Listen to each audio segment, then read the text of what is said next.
চৰাময় উত্তনা মহাৰাজ কংসই মোক গকুলৰ সেই গোপীসকলৰ মাজত জন্ম হোৱা নৱজাত শিশুসকলক বধ কৰিবৰ বাবে গকুললৈ পঠাইছে কৰোৱাই গকুলৰ নন্দ ৰজাৰ ঘৰৰ সেই কৃষ্ণ বধ কৰি মহাৰাজ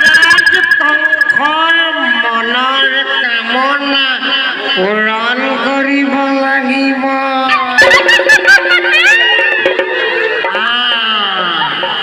যাওঁ মই এগৰাকী সুন্দৰী ৰমণী হৈ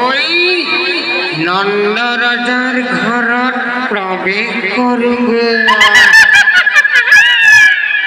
যাওঁ বিলম্বই ঘটাম বিঘিনী